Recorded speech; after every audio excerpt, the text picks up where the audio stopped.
Glory. Thank you, Jesus. We welcome you, brothers and sisters. We welcome our family of River of Love. Diamo il benvenuto. Yes, thank you, Jesus. We diamo il benvenuto alla nostra famiglia River of Love in Italia. We welcome our River of Love family in Kenya, Uganda, and Pakistan, hallelujah, and in other nations as well, like UK and USA. We bless you and we welcome you. May this word bless you and pierce your heart. Let's get ready to receive the word of the Lord. As a matter of fact, I'm going to do something which I haven't done for a while. Grab your Bible in your hand. Grab your Bible in your hand and say this with me. Say, this is my Bible. It is the word of God. I believe in it. From Genesis to Revelations, I believe I have what it says I have. I believe I can do what the Bible says I can do. And I am what the Bible says I am. I am a child of God. I'm redeemed, washed by the blood. And I am the temple of the Spirit of God. And I'm ready to receive the word of God. And I will never, ever be the same again. Holy Spirit, speak to me, change me, and transform me. Let your word pierce my heart, and I will never be the same again. In Jesus' name, amen. Hallelujah. Blessed be the name of Jesus. Go to the book of Ephesians chapter 6. I'm going to continue a little bit, but it's going to be still different, very different, from what I shared with you last Sunday. Sunday last, I spoke to you about the armor of the Lord, armor of God, the spiritual armor of God. And practically, I spoke about what I felt in my spirit, that the Lord was telling us to recalibrate and refocus, and really to focus upon Jesus. And we shared about how all the spiritual armor is actually Jesus. The spiritual armor is Jesus. But today we're going to go and look a little bit different, from a different perspective, about our spiritual war. Our spiritual war. You know, how many of you realize that you are in a spiritual war? You better realize it, because whether you realize it or not, you are in it. Okay, so it's better to know that you are in a spiritual war, and you know your enemy, and you know what you're fighting for. Sometimes, I think it's been my experience, many Christians, they get into fights, but they don't know what they're fighting for. What are you fighting for? If there's a spiritual war, you know, for example, if you look at Russia and Ukraine right now, God bless them and made the war stop. But they're fighting, one of the things they're fighting for is land. Land. Okay? When you have, some people fight for freedom. Some people fight for rights. There are civil rights. So what are you fighting for? When we say we're in a spiritual warfare, what are we really fighting for? If you're fighting demons, let's say that, all right? Although, remember that the devil is already defeated, and we fight from a victory point of view. We don't fight for victory, we fight from victory. But even if you are fighting, what you're fighting for? Now, let's go to the book of Ephesians chapter 6, from verse 10. Finally, my brethren, be strong in the Lord and in the power of his might. Put on the whole armor of God, that you may be able to stand against the wiles of the devil. For we do not wrestle against flesh and blood. That means my fight, I know I've heard it many times. I know we've heard it many times. That we do not wrestle against flesh and blood. My warfare, my fight is not my brother, not my sister, not my wife, not my pastor, not my husband, not my son, not my sister, nothing. Do you realize that our war is not against humans? No, but many don't. Because if they do, they wouldn't attack brothers and sisters. The amount of energy many Christians attack, they are used to attack other brothers and sisters or ministers or ministries, they don't realize they're in a spiritual war. Actually, they've turned the war against them, because the moment you've turned it carnal, you're already lost. Now you're joining Satan's agenda. So we wrestle not against flesh and blood, but our wrestling, our warfare, is against principalities.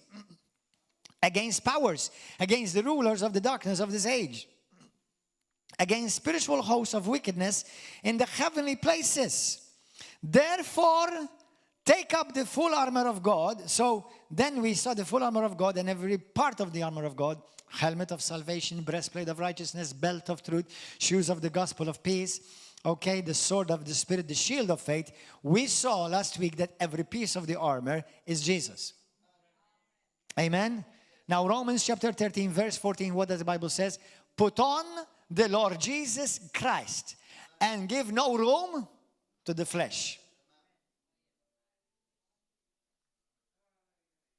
Are you getting that? So, everybody say, when I fight as a Christian, I don't fight a person, a human. I'm fighting demonic spirits. And I'm fighting them for a reason. Listen, if I fight my brother in the natural or my sister, then Satan says, thank you for helping me. Thank you for doing my will.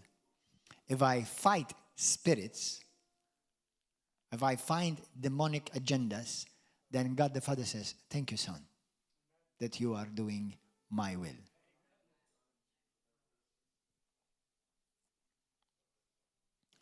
Amen. Let's go to the book of Galatians, chapter 6, verse 1.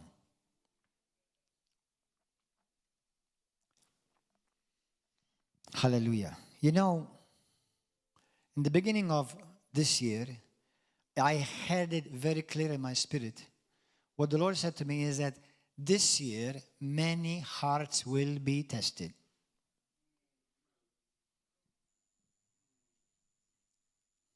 Brothers, don't think about the heart of the pastor will be tested. Yours will be tested.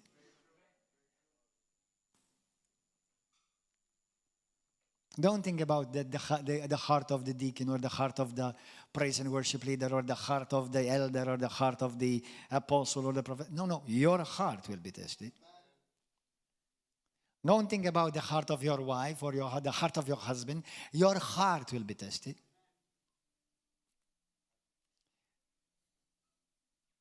Do you know that God weighs our hearts and tests your heart and checks you to see how you treat a brother or a sister when they have gone through a difficult moment where they have fallen, make fault, did something wrong, got off. And there are Christians who say, finally he got what he deserved. You're about to get what you think you don't deserve. Your heart is corrupt. Your heart is wicked. Your heart is not the heart of the Father. Oh, but Pastor, he's very wicked, or she's very wicked. Oh, Pastor, but you know what? He did so much evil. Well, you've turned it natural. It's the battle again. You've turned it carnal again. But Pastor, nobody's going to change him. Nobody's going to change her. Or look what they've done. You've turned it natural again. Every time you turn it to the natural level, you will win. You will lose. When you bring it to the level of the devil, you come to the level of the devil. The only way you can win in any situation is you keep it in the level of God, in heavenly places, in Christ Jesus. And I know it's not always easy, but that's the only way. And I've learned, I know that the will of God is not always easy, but it's always the best one. Say it. The will of God is not always easy, but it's always the best one. Every time you and I will try to take a shortcut, you will have to go to that path twice. With God, there are no short paths. Because God's plans are redemptive. And what God is fighting for is not so that you can say, I've won the argument, or I've won the battle, or I've gotten, my right back. What God is fighting for is souls. Never be found before God having to do anything with bringing souls down. Of any soul. Whether it's a pastor's soul, an apostle's soul, or a prophet's soul, or a brother's soul, or a sister's soul. None. If you think that they're done wrong, and they may have done wrong. They may have done wrong. How many of you have never done wrong? Oh, you're real guilty. Indeed, when somebody's done wrong, they need to repent, okay? When anything wrong is done, you need to repent. But I've learned in my life, at least I've 30 years of Christianity, about 27 years of ministry, that sometimes Christians do things wrong and they are not aware that they're doing something wrong. Are you aware? Later you are aware. It's like, what did I do? Why did I do that? How did I? At that moment you don't see it. Because believe it or not, you know what? This is going to surprise some of you. Even Christians get deceived. You know how you can get deceived? Not by doing a cult or by being a Satanist, by ignorance, by maturity, carnality. You can get deceived. Okay, the Bible says if you hear the word of God and don't apply it to your heart, you will deceive yourself. So you don't even need Satan to deceive you.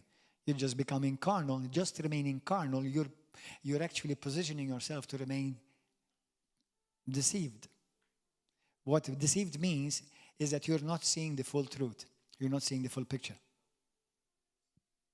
Do you understand? You're not seeing the accurate picture. And me and you have to be careful because in everything we have to see through the eyes of Jesus. And that's not easy. And that's a process. It is a process. Everybody say, this is a process. It's not something because you've just been born again today, tomorrow you know everything. It doesn't mean just because you love Jesus with all of your heart, then by tomorrow or next week now you're all of a sudden mature. No, it's a process. It's going to take years of learning. And even when you think you've arrived, you go on your knees and you realize how long you still have it. Amen. Galatians chapter 6 verse 1, look at this. Brethren, if a man is overtaken, or a woman obviously, in any trespass, that means if you see somebody who's done wrong or is doing wrong, you who are spiritual, go and beat him on his head. Tell him that to hell with you.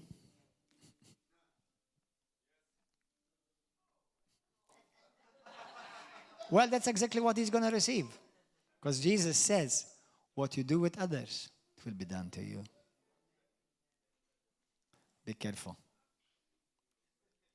I know he's just kidding. But be careful of your words. Be careful of your words. Okay? You who are spiritual, what does it mean you are spiritual? That means you who are mature. You who are mature. Restore the one who have fallen. Restore, not destroy. Restore, not destroy. And let me tell you something. This is not always easy, though. Because sometimes the one whom you're restoring, you are the one who have been hurt. It's easy for me to restore somebody who did not do anything to me. But what about restore somebody who actually, I was their target?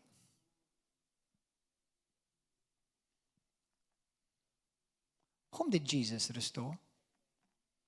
Did Jesus restore who attacked Pilate, Pontius, King Agrippa? Whom did Jesus restore? He restored the ones that attacked him. That's the heart of the Father.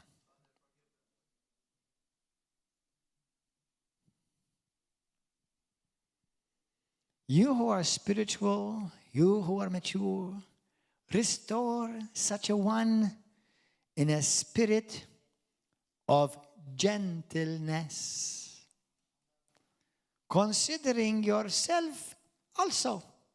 Consider. What do you mean? Because what he or she fell in, tomorrow you may be there.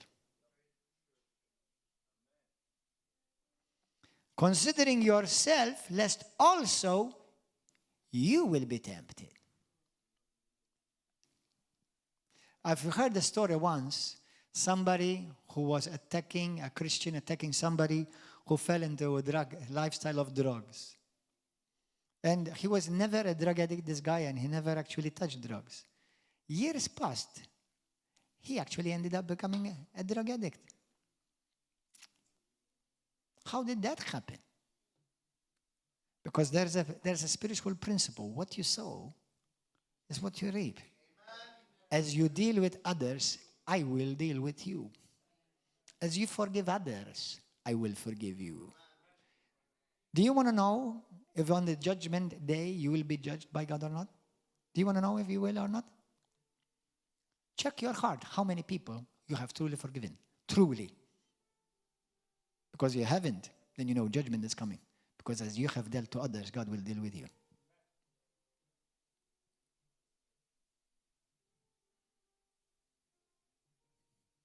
So, restore such a one in a spirit of gentleness. I know you may be angry, and I know you may be sad, and I know you may be offended. But all of those symptoms are of a carnal Christian and who's acting carnally, not out of the Father's heart. And I'm going to be honest with you. We've all done it. We've all done it. So be careful, lest you also be tempted. Billy Graham, some years ago, was asked by some journalist, because there was a very popular evangelist who, unfortunately, because you don't ever rejoice if you see somebody fall. Don't ever be happy or say, he must have done something wrong. Or she must have done something wrong. Or she's getting what she deserves. Don't you ever say that. Because you will find those words pointing at you on the day of judgment. Now I'll give you what you deserve. And the journalist came to the Billy Graham, a very, very famous evangelist, most probably one of the most, if not the most famous evangelist in these last 150 years. They asked him, said, what do you think about so-and-so who fell into adultery? Now, the adultery, not just once, he went with prostitutes. And he said, what do you think about him? Because obviously it was all over the news, you know. And Christians were not happy, and some Christians wanted to crucify him. Now, don't worry about it. I did not fall into adultery, so I'm not using this message to cover some adultery. I didn't do any adultery. Okay? Just in case, what is he coming? What is he talking about that? No. Okay? But I'm going to tell you something. Every one of us is susceptible to sin. Everyone. But anyway, so I just want to tell you this. So Billy Graham, as a mighty man of God, and that's why he is very well known and blessed all over the world, his name, he said to the journalist, it could have been me. It could have been me. What would you have said? I heard one pastor, well, not even a pastor, I heard a preacher on YouTube recently, said, if we catch up anyone in sin or messing up, we'll do this and we'll do that. Like, oh boy, baby, what's coming to you? And by the way, this particular minister, in many ways, I don't like him at all. I leave him in God's hand. But I think already he's off in many areas. But the thing is, the heart, you see, the Bible says, out of the abundance of the heart, the mouth speaks. So your mouth and your words locate your heart. You know where somebody's heart is when you hear them talk. Now, nobody's going to judge, nobody's going to justify wrong. Wrong is wrong, whether I do it or whether you do it. Wrong is wrong. Okay? But don't confuse with the sin with the sinner. I love this quote. Everybody say with me. Never confuse the behavior of a person with his worth. Never confuse the behavior of a person with his word. What's the word of a person? Every drop of blood of our Savior Jesus. Even the most wicked one in your mind. Jesus died for that too, for him too. Let alone when it's a brother or a sister. And when we start pointing fingers and we make it the judges, we start acting as the judge. You see, Jesus was always moved with compassion. How many times in the Bible do we see Jesus condemning any sinner? How many times? Never. Not even once. The only thing that he ever said to one or to two people in the Bible, he said, go, your sins are forgiven. And sin no more. That's it. Now the Pharisees, why did Jesus condemn Pharisees? Because they were self-righteous. That means they thought that they are so perfect, that they're so good that we don't sin, we don't do this, we don't do this, we don't do this. You know, we're keeping the whole law. You know, and they didn't realize that they were messing in every part of the law, because the law was about revealing your heart, and every piece of the law was revealing how corrupt they are.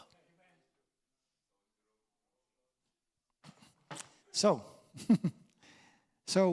yes, so that's why Bible says you must always forgive your brother. How many times? 7 times, 70 times a day.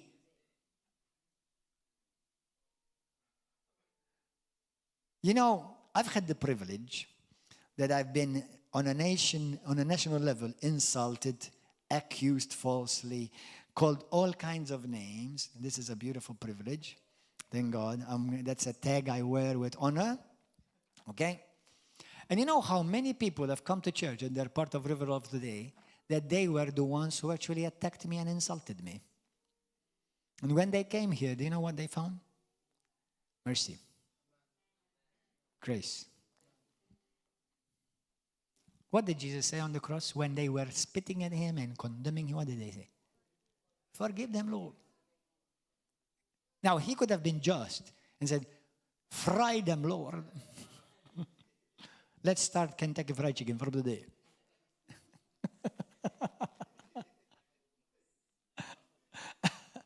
No, he said, forgive them. Because he said something. They don't know what they're doing. Do you know what the Bible says in 2 Timothy chapter 2, verse 23-24? It says that the enemy has taken some captive to do their will without they realize. To do his will without they realize. So your job is pray for them, that their eyes will be open. And Galatians chapter 6, restore him, restore her in a spirit of gentleness. In the book of Isaiah 58, it's a beautiful chapter, God says, I will call you the restorer of the breach, not the causing of the breach. Amen. Hallelujah. So, let's continue to read. Say, Holy Spirit, speak to me. So, in a spirit of gentleness, restore the one, lest you also be tempted. I love this, verse 2. Bear one another's burdens, and so fulfill the law of Christ. Yes, we're under the law. It's called the law of Christ. It's the law of grace, the law of love. For if anyone thinks himself to be something, when he is nothing, tell your neighbor, with all due respect, you're nothing. Tell him, brother, tell him, you're nothing. Tell him, you're nothing too. Yeah. Now you can everybody. Now we've been waiting for this moment. Every point your finger at me and say, Pastor, you're nothing. Some of you have been waiting for this moment. Go ahead, tell me.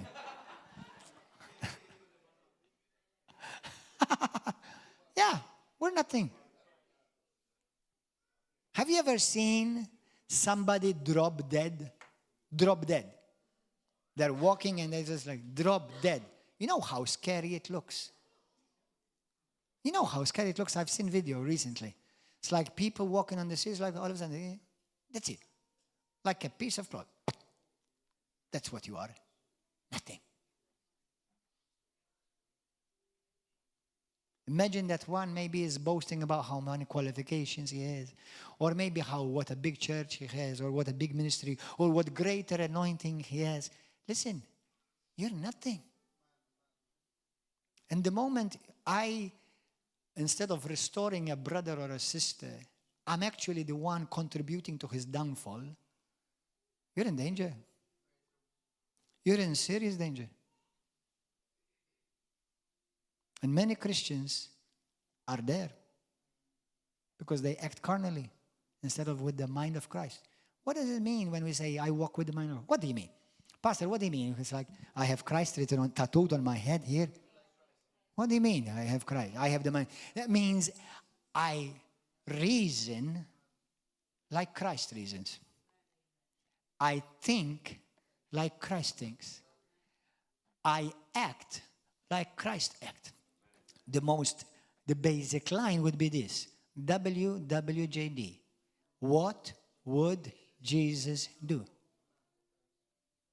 Some people there are still Pharisees attending many Christian churches.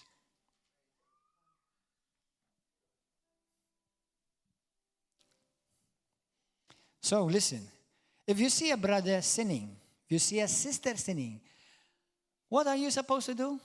Go and tell the church about it? No, you go and tell her privately. The Bible says you go and face your brother. You go and tell him. What about if it's your pastor? Have you ever seen him mess up? Lift up your hand if you've seen him mess up, apart from my children. I'm glad, you see? You see, this guy's into detail. Remember that this is the way exactly God is going to see you.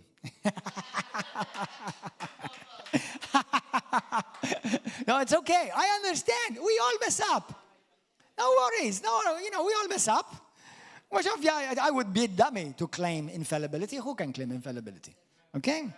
So nobody. So I know, I love this brother. He's a good kid. He's a good kid. He's a good mama's kid. Amen. Amen. Amen. I'm sure you do. Amen. So anyway, so listen, brothers and sisters. When you see a brother who's doing something wrong or a sister doing something wrong, number one, to see a fault requires no spirituality. Are you aware of that? Do you know that to notice a fault in somebody requires no spirituality? Because even the world can notice a fault. But to see a solution requires maturity, requires true spirituality. That's why the Bible says, you who are spiritual, who are mature, go and help him restore. Not go and help him be destroyed. Or her. That's the heart of God. You understand? Many times I pray. Pray this over your life every day. Pray it. I'm not just saying a nice preach. Pray it. Say, Lord, help me carry the heart of the Father. Amen. Today you may be strong. And life will teach you. Tomorrow can be in the pit. Today you may be casting out demons. Tomorrow somebody's casting demons out of you. That's why we cannot boast. Now we've got nothing to boast. Amen. Hallelujah. So bear one another's burdens and so fulfill the law of Christ. For if anyone thinks himself to be something when actually he's nothing, were the Pharisees deceived? Yes. Were the people who condemn other brothers and sisters deceived? This is what will happen to you. You'll be deceived. He has deceived himself or herself. But let each one examine his own work, and then he will have rejoicing in himself alone. That means not going on the pulpit or on Facebook, say, I've done this, look how good I am. No, then just be satisfied. Say, thank you, Lord, that you've given me the grace to overcome this. Thank you that you've given me the grace to see this wonderful work in my life. Amen. It's only by your grace. Amen. And not in another.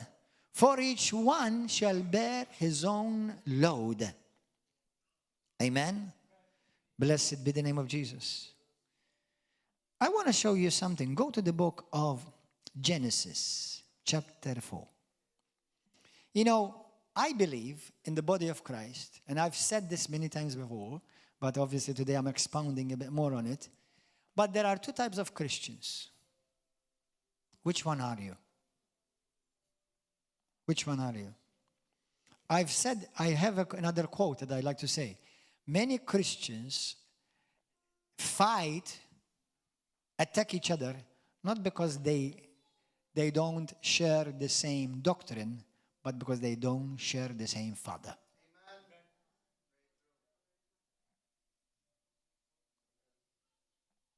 They don't share the same Father.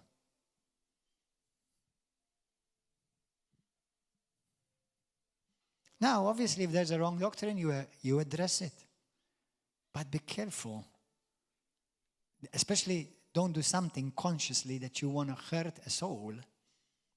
Now, we've all hurt souls, believe me. Every one of you, you've hurt people for sure. But when you come to realize it, repent, huh? Don't keep saying, well, I've done nothing wrong. No. No, don't keep saying I've done nothing wrong. Let me tell you something. Let me put it on me so nobody will feel bad. Okay? You see, in my life, many times this has happened. Somebody said to me, pastor or brother or young man, hey, you know what? I don't agree with you. You've hurt me in that. It's not the first time I said, really? Did I do that? I'm sorry, I'm not aware. Now, what's my next step as a Christian now? Not as a pastor, as a Christian. Brother, if I've hurt you, forgive me. I'm sorry. I didn't mean to hurt you. Forgive me. I'm not going to keep saying, no, I did nothing wrong. No. Because the moment I say to a brother, I did not mean to hurt you. I'm sorry by what I said. I'm sorry by what I did. Please forgive me. My intentions were not like that. It may have come across like that. It may have come across that I'm being bad in your eyes, and I can understand how you may have felt that way. So please forgive me. Forgive me. But I did not intend to. The moment I show that I try to understand him or her, and I say, forgive me, I brought healing to him. I brought healing to her. Are you understanding? Now, you may have genuinely, because we all make mistakes, obviously we're dummies, you understand? In the spirit, we are giants. But in the flesh, in the suke, we're immature. We're always growing. I understand there are certain times that you really don't mean to do any harm. But you find out in life, you will do things that you will still hurt somebody. Some will agree, some will disagree. Some will think you're right, some will think you're wrong. Some will think the best of you, some will think the worst of you. Some will call you mighty man of God, some will call you you're the devil. Now, in all of this, your heart is being tested.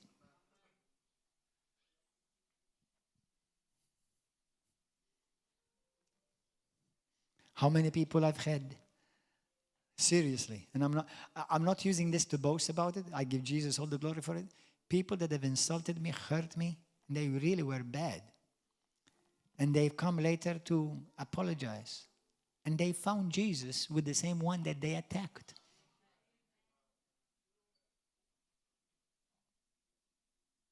And I'm sure some of you may have a similar testimony. I'm sure there are people who can claim the same thing. But listen, even if there's nobody, our Savior, whom we're called to imitate, that's exactly what has been done to him. He's been falsely accused, attacked, beaten, and then he restores them in a spirit of gentleness. Mamma mia. Genesis chapter 4. The Lord said to Cain, why are you angry? Why has your countenance fallen? If you do well, will you not be accepted? And if you do not do well, sin lies at the door, and its desire is for you to swallow you. But you should rule over sin. Now Cain talked with Abel, his brother, and it came to pass, when they were in the field, that Cain rose up against Abel, his brother, and killed him. They must have had some argument. This is the first murder in the Bible. Now, this is my thought. You can accept it or you don't. I don't think they knew that they could die.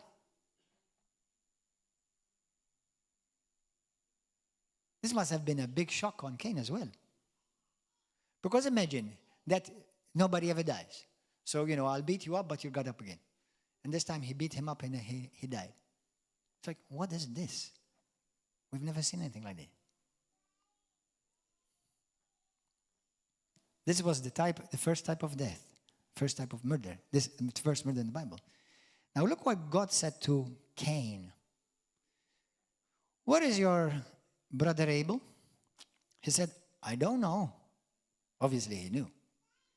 Am I my brother's keeper? Am I my brother's keeper? What did God expect Cain to do? To take care of his brother. Even if you fought with him, even if you had an disagreement with him, even if you had a fight with him, even if you had a falling out with him or her, obviously, argument and fought and whatever, you even exchanged some really harsh words with him or with each other, what is God wanting from you and me? And I'm not telling you it's easy, but we have the help of the Holy Spirit. Do everything to restore him. Do everything to restore her. Now let me tell you something. This is a very challenging message for many Christians. Because sometimes the one that you are restoring, I remind you, is the very one that hurt you.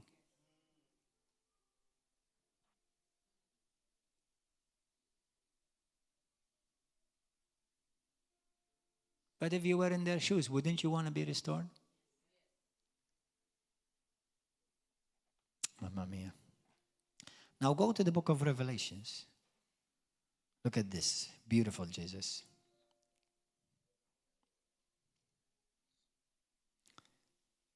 What a wonderful Jesus we have. More than words can express. Verse 10.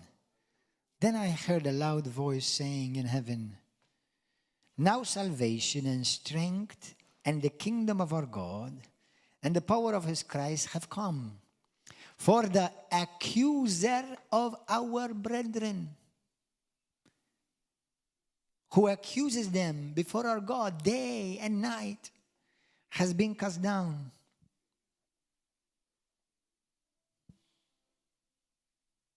And the very next scripture is a very famous one, that they overcame him by the blood of the Lamb and by the word of their testimony, and that they not love their own life unto death. What is Satan called? Accuser. Christians all over the world, whoever is hearing this message, please share this message with all your friends on your social media. Are you your brother's keeper? Or are you the accuser of your brethren?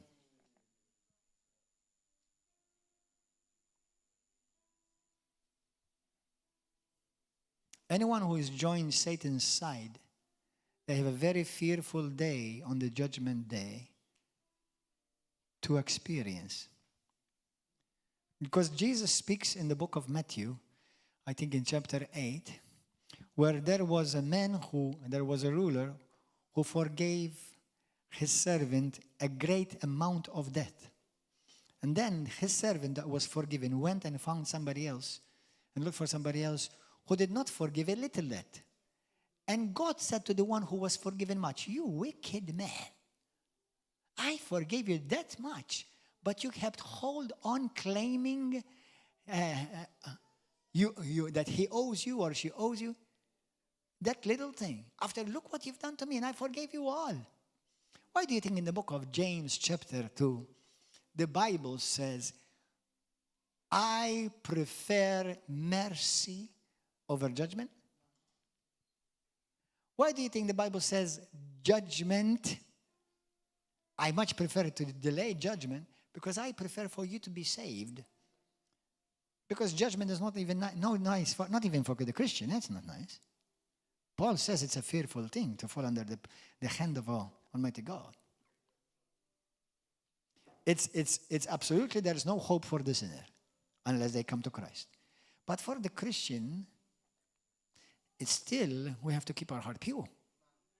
Because the forgiven servant is us. The forgiven servant who was forgiven of great unpayable debt is you and me.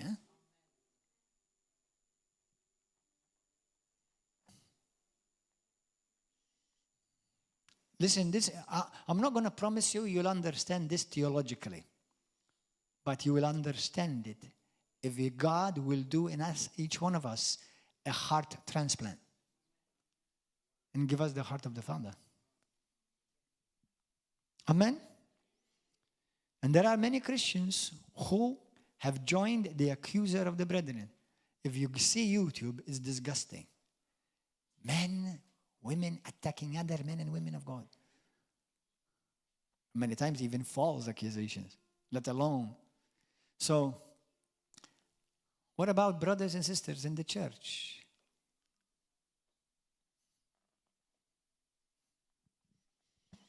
Hallelujah. So, the Bible says, if you see your brother at fault, go to 2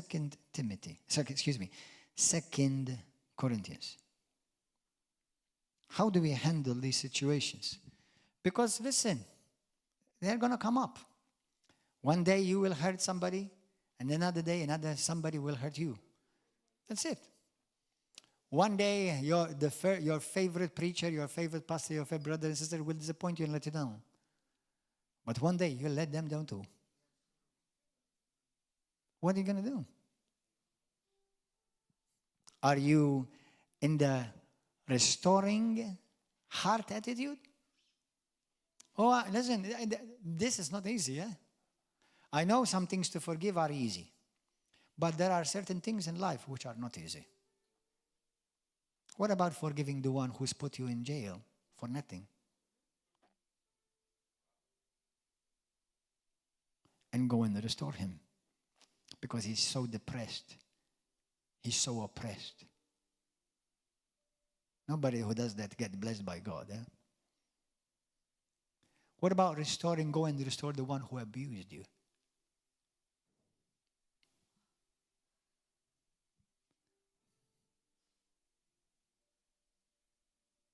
Yeah. That's what Jesus did.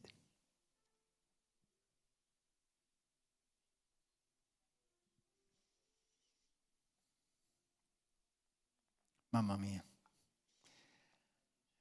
What am I supposed to do? What are you supposed to do? I'll tell you what I'm supposed to do. Our brother, my dear brother here, and a big friend, thank God for him and his wife and his family. Some time ago, he met with another brother who was also part of this church. He's been through a very difficult time in his life. He lost his wife. And obviously, I'm sure he's been through a lot of pain. But unfortunately, this brother ate up all the food that the devil brought to him. He ate it all up. So he's offended. Before he used to fellowship in another church. Now he's fellowshipping in bars and drinking alcohol. He has started attacking other brothers and sisters, accusing them falsely. Even myself, this church, another brother. And obviously our brother here was one of the targets. So my brother here did something very admirable. He called him, he told him, let's meet.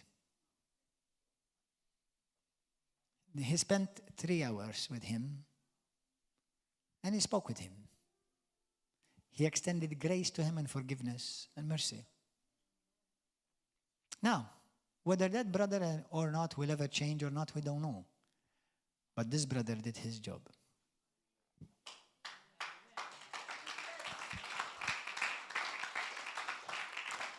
Don't let the devil say, well, don't tell him anything because he's not going to listen to you anyway.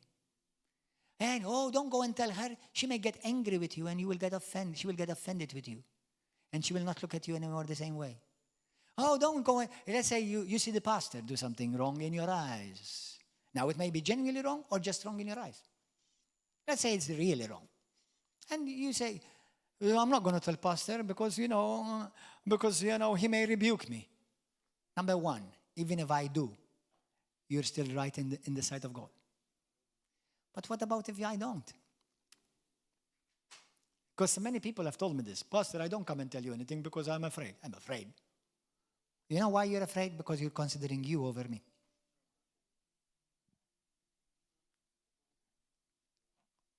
You see, you don't have, when you are afraid of your brother or your sister because, I don't want him to be offended or I don't want her to be, I don't want him to look at me bad. Do you know you're being selfish like that?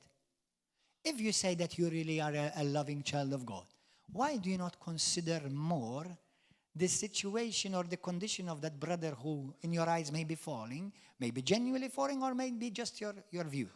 Okay? Then why don't you say, listen, brother, I don't want to attack you, or obviously because with a spirit of gentleness. I don't want to make you feel bad, but I just noticed something. Listen, can you take care of this, and this, and this? Now it's up to you. But now before God, I did my job. Like the Bible says, if you see a brother at fault, go and tell him, go and restore him in a spirit of meekness. Now, he may say, thank you, or she may say, thank you, I'm glad you told me. I wasn't aware. I'm sorry. I wasn't. Thank you for that. Or then, whom do you think you are? Listen, don't worry about it. Don't worry about it. Either way, in the sight of God, you've done your part. That's it. Listen, I'm a pastor. By the grace of God, there is an apostolic calling and ministry over this ministry, and you all know that. Even I, when I tell somebody something, you know what I do? I just tell them my part. Then it's in your hand. I can force nobody to do nothing. I cannot force not even my wife to do anything. Even my children, they're under my authority. 100% they're under my authority and their mother's authority. But I cannot force them to do anything. Now in the home, I watch. But, when somebody does not listen, they will still do whatever they want to do. And we're all like that.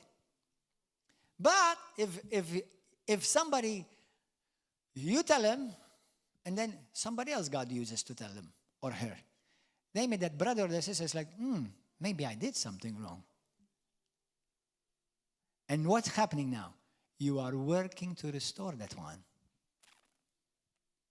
And that's the heart of God. Instead of, did you see what brother so-and-so did? Listen, brother, come here. Sister, come here. Listen, I saw brother do this and do this. And I know there's some people are kind of, talking about it. Okay, and he did this and this. Now let's pray for him. Do you know what you've just used? That's demonic. You've just used intercession, taparsi, and used it as a tool of witchcraft. Because you did not have the spine, the guts, nor the heart of God to go and tell him face to face, which the Bible tells you over and over and over again. Now, when something gets loose and out of hand, now it's too late. You've lost your chance. Now it's too late. Now you ask God to forgive you, that instead of God, allow God and use you to restore, you became part of the problem instead of part of the solution. Amen? 2 Corinthians chapter 2. Holy Spirit, teach us, speak to us. But I determined this within myself, that I would not come again to you in sorrow. Listen, this is what Paul is writing about. In 1 Corinthians chapter 5, Paul speaks about a situation which is very, very hard, okay? About where a man was sleeping, having sex with the girlfriend or the wife of his daddy. And all the church knew about it. And Paul was saying, why did you not deal with this right? I'm not proud of you that you allowed this mess to go on. So practically this brother ended up being rebuked, chastened. But look what the Bible says now later. Some time passed. And Paul is saying, in other words, we're going to read it. Did you check on this brother to make sure you restore him, that he will not give up and go to hell because of you? Did you check on how he's doing now? Make sure that now you don't let him like that. Now he's got his punishment. He's got his... Have you checked on him? So let's read. 2 Corinthians chapter 2. But I determined this within myself, that I would not come again to you in sorrow.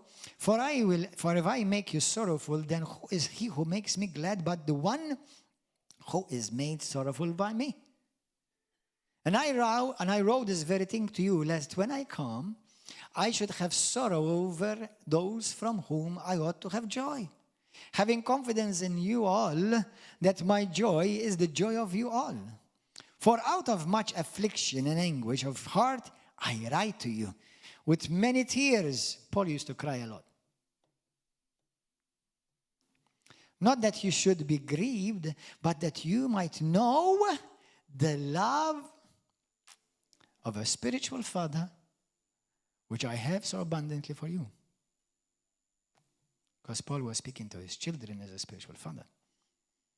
But if anyone has caused grief, he has not grieved me, but all of you to some extent, not to be too severe.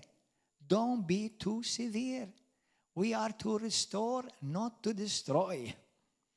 This punishment which was inflicted by the majority is sufficient for such a man. Listen, let me tell you something. If somebody does something wrong, it can be genuinely wrong or it could be perceived wrong. Let's say it was genuinely wrong, not just a perceived wrong. Because perceived means, it may not be wrong, just somebody thought it was wrong. Okay? But even if it was perceived wrong, let's say, as I said to you, if I did something that in my eyes it was not wrong, but in the eyes of my son Josiah it was wrong, then I have to say, I'm sorry. I'm sorry, son, I wasn't trying to do that to hurt you. Amen? Because I've hurt him, it affected him. Amen? But sometimes we do wrong. And they're not just perceived wrong, it is wrong. But still we may not be wrong, aware. So I have to repent still. Or even I'm aware, or I'm made aware, I have to repent. Now once you repent, just that's it. Sealed. Closed case. Done. And what do we have? In churches all over the world, something does wrong, someone does something wrong, or perceived wrong, and they're trying to be restored, and then again, somebody go and fuss, go and gossip again, go and spread again, go and spread. So this becomes a never-ending thing. So now that person becomes discouraged. He may stop walking with God and end up in hell because of you. And you are going maybe with your chest popped up on Judgment Day, and you don't realize what's awaiting you. And the Lord will say to you, and may He never say about any one of us, that guy or that woman that is in hell because of you, God have mercy. That's why never join the accuser of the brethren. Never. If you think you're spiritual and mature, extend grace. And if somebody hurt you, always forgive them. Now, when Christianity is not just forgiveness, there's also reconciliation. In the Old Testament, there's just forgiveness. But in the New Testament, there's forgiveness and reconcile. Now, I know reconciliation is not always easy, because for us to reconcile, you have to realize that you've done wrong. If you keep telling me I've done nothing wrong, reconciliation is going to be difficult. But I still forgive you, and I leave you in God's hand. That's it. But if you acknowledge I've done wrong, I'm sorry, then reconciliation is going to become possible. Amen? And you work for reconciliation. Hallelujah. So, I think I'm giving you, only by the grace of God, the key for you to live free and to set other people free. There are people who've left River of Love just like any other church, and they keep insisting that they've done nothing wrong. Some have even attacked me on Facebook. Some have lied against me. It's okay. I still forgive them. I have to. Not for their sake first for my sake. But then when somebody of them, and this has happened to, they come to me, Pastor, I'm sorry, forgive me. What has done that? That is not just forgiveness now. Now reconciliation is taking place. Do you understand? And we have been given the ministry of reconciliation. So that's why you pray for the one who hurt you and wronged you. The one who wronged you, Jesus says, pray for them. That they will come to their senses. They will know. And listen, humility is a great virtue. It's a great virtue. But only in humility, God will pour grace. When there is humility, God will pour grace. He doesn't say he gives grace to the proud. He gives grace to the humble. That's why marriages get destroyed. Not because they didn't do wrong. Of course they're wrong. Of course we all do wrong. But have you acknowledged that you've done wrong? Have you repented? The moment you say, I'm sorry, I've done wrong, you're right, I've hurt you, reconciliation begins. That's exactly how a church works. So anyone who has wronged you and comes to you and say, I'm sorry. Now, you always forgive them. But for reconciliation to take place, you have to face them. They may receive, and they may not receive. But you've done your job. You've done your part. Amen? Hallelujah. Verse 6. This punishment which was inflicted by the majority is sufficient for such a man, so that on the contrary, you ought rather to forgive and comfort him, not torment him or her. Lest perhaps such a one be swallowed up with too much sorrow. Swallowed up, what do you mean swallowed up? He will give up. He will be discouraged. Overwhelmed. Therefore, I urge you to reaffirm your love for him or for her. Reaffirm your love for him or for her. Whom are we fighting? We're fighting demons, not brothers, not sisters. And this message, you know what it's called, this message? Is fight for your brother. Couples, you don't fight in your marriage. Fight for your marriage. Relationships, whether it's marriage, brother and sister, sister and brother. Relationships are not easy. One day you may feel like, wow, you found the best friend. And the next day it's like, Mamma mia, how did we come to this? Why do you think the Bible says in the book of Psalms, the one I went to the house of God with and worshipped with, has lifted up his hand against me. But how did David deal with it? In Psalm 34, I believe, or 35. He fasted and prayed for him.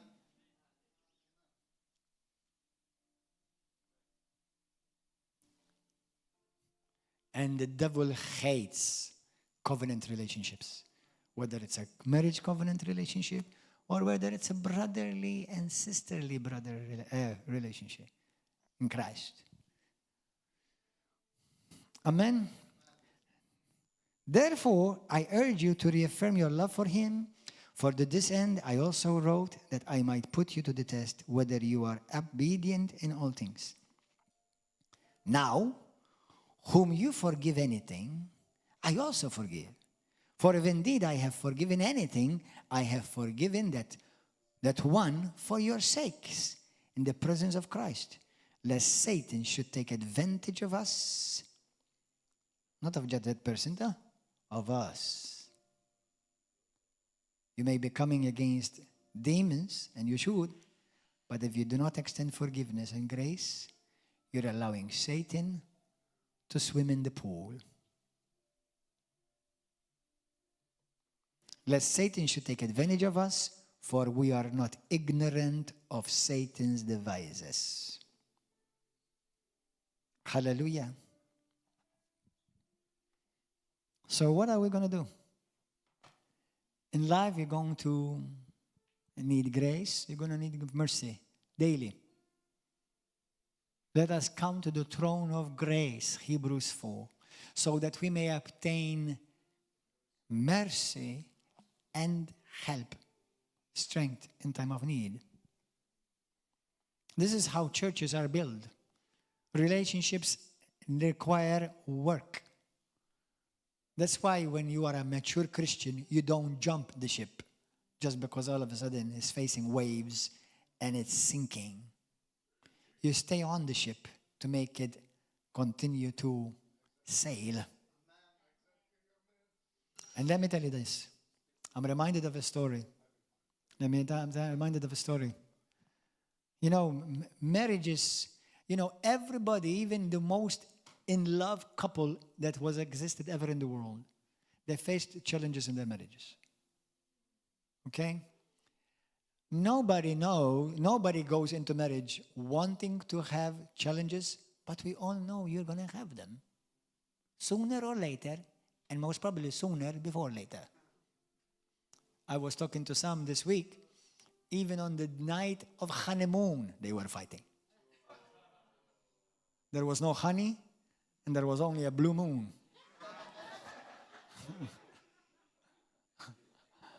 It's okay. Yeah.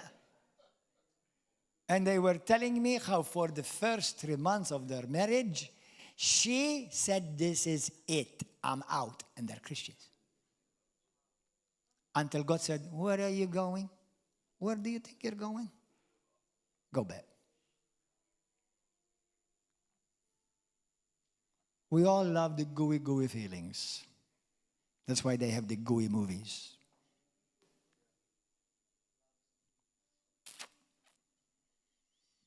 Amen. I'm reminded of a story. In the Old Testament, I forgot exactly, I'm not sure if it's Samuel or Kings, but most probably both. There was a story of the story of Saul and David. Saul and David. And we know that King Saul, God had ordained and anointed King Saul. And David was an anointed musician, he was an anointed shepherd. And Saul starting becoming jealous for David. Let me tell you something. I'm not going to preach about it today, but there's a cancer of jealousy in the body of Christ. And jealousy is the root of murder. You may not kill your brother with a knife, but you will kill your brother with your tongue. That's why God have mercy on us on the day of judgment. That's why we walk in the fear of God. That's why every day, Lord, teach me to be careful. Teach me, Lord. Teach me to love what you love and hate what you hate. If I've done wrong, help me.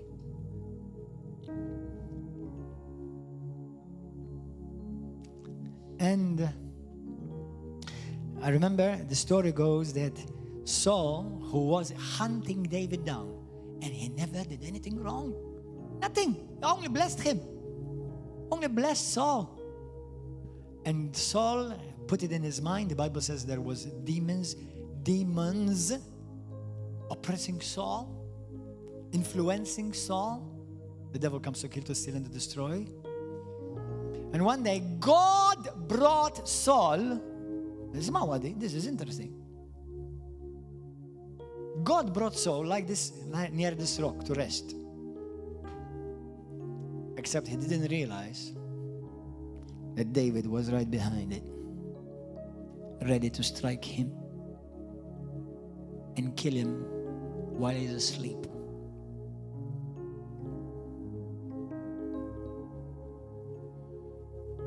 And David's brother, David's friend, one of his strong, close by, near soldiers, he said to David, look, God has favored you. He brought you Saul. Hit him now. Pierce him now. He won't even know you killed him. Just do it. Look, you've done nothing wrong, and this guy has been all these years wanting to kill you. God has truly, surely favored you. He's brought you right at your foot, and he doesn't even know you're right behind him, behind that rock. David said, David cut a piece of his robe. He rose And he said, King Saul, Master, the Lord has brought you to me today. And I could have killed you. But I did not want to touch you because you're the Lord's anointed. Now the Lord's anointed is not just the pastor. Every Christian is the Lord's anointed. I did not want to touch you because I want to let God deal with you, not me. I don't want to take vengeance in my hand. Now listen to this. As you read the story, God was so pleased with David because the Lord was teaching David, although he had an opportunity to execute justice and judgment, and he would have been right. He would have done what he deserved, what Saul deserved. But his heart, because the Bible says David's heart was the heart of God, for God. God said, David, that was a test for you, so that you will find out where your heart really is. That was a test for you. David passed the test. Will you pass the test? Look at that brother. You know, I've told you many times before, he's doing that, and now look, he's getting exactly what he deserved. Oh, baby. Be careful because you don't know what you're about to get. Your heart is wicked, corrupt. You don't carry the Father's heart. You love to see people fall in revenge. Is that what you want? To see your brother, your sister get what they deserve? You think mercy is only for you or for every child of God? That's why many Christians are being tested. This is a year of great testing for the heart of many people. I recently had a dream, and I don't know if it is of God or not, but it may very well be of God, where I heard the Spirit of God say very clearly, rapture is almost here.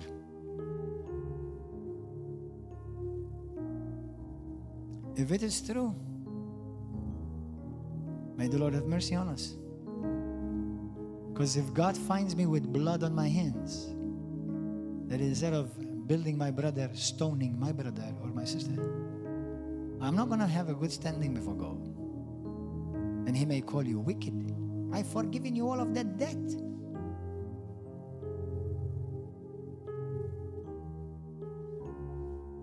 Hearts are being tested. Don't rush. Apologize. Say sorry. Forgive liberally. They may do it again. Forgive again. They may do it again. Forgive again. How many times the Bible says, Jesus? 7 for 70 times. Every day. How many times should I forgive, Lord, if my brother sins against me? 7 times 70 times. Not just 7 times, 7 every day. That's like every 3 minutes you have to forgive your brother. Now that brother may be your husband. That sister may be your wife. That sister may be a leader. Somebody who's in the church. Forgive. And us, if somebody got your attention about something, be humble. Be humble. Humble yourself. I'm sorry, sister. I'm sorry, brother. I admit it. I admitted I done wrong. Or I'm sorry I was not aware I was doing wrong. Forgive me. That's it. Done. Because that's ultimately how you and I want God to say to us. Amen? And that's how the church of God will be built. That's how because that's the law of Christ. Carry each other's burdens. Let's pray. Hallelujah.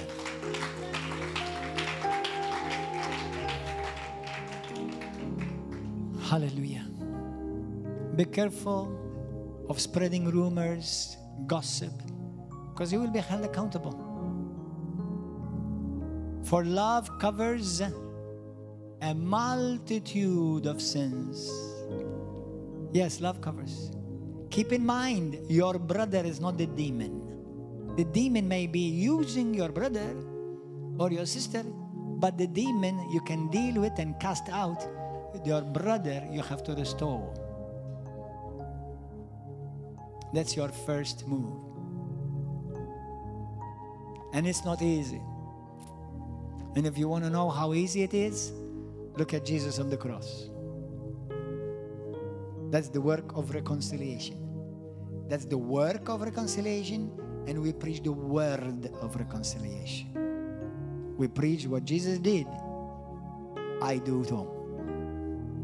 What people have done to Jesus, people will done to you. And you respond with grace, with forgiveness, and restoration. They may receive it, they may reject it, but your heart remains pure. Amen? So pray with me. If you have wronged somebody, if you've hurt somebody, don't keep holding on to your right. Say, I'm sorry I've hurt you. I was not intending. I was not aware. You may not believe me, but it's true. Now, if it's not true, then God knows that you're lying. And you don't want to lie. But if it is true, say, it's true. If you know somebody who's doing something wrong, even at this moment, go and tell him, tell her, one-on-one. Brother, listen, sister, I love you, I care for you. Be careful what you're doing here. Be careful what you said there. Be careful how you're acting there. Be careful. Well, I did nothing wrong. Listen, brother, I'm not going to argue with you. I just told you. That was between you and God. Do what you want. But I told you. Or he may or she say, thank you for letting me know. Thank you for getting my attention. I'm grateful. That's warfare. I'm fighting for you. Not I'm fighting you. I'm fighting for you. Pray together. Heavenly Father, I bless you, Lord.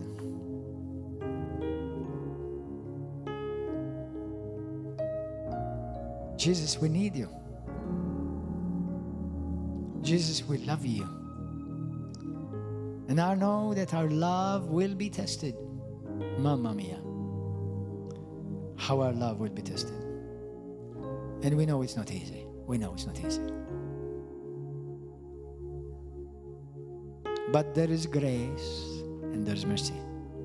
There's grace and there's mercy. Holy Spirit, hover over the church.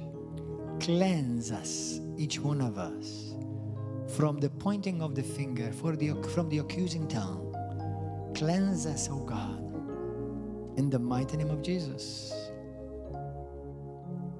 Hallelujah. Where we've wronged you, Lord, or we've wronged one another, whether we realized it or we didn't, forgive us. We need your mercy, Lord. We need your mercy. Help us that where we did wrong, we will not repeat the wrong. Help us to grow and mature. Let Christ be formed in us so that we may reflect the heart of the Father. Jesus, thank you for your goodness. Thank you for your unending love and patience. You are truly good, Lord. You've given us what we did not deserve, grace. You liberated us and delivered us from hell. You died for us on the cross. You were butchered for us as the one who was accused wrong when you did nothing wrong. And the very ones that accused you and nailed you to the cross, you turned around and prayed for them that they will be restored. Because when somebody is forgiven, what you're really doing is restoring them. When you remove the offense from the middle, you are restoring them. Then may we truly be called the repairer of the breach. Truly then our light will shine forth. Hallelujah.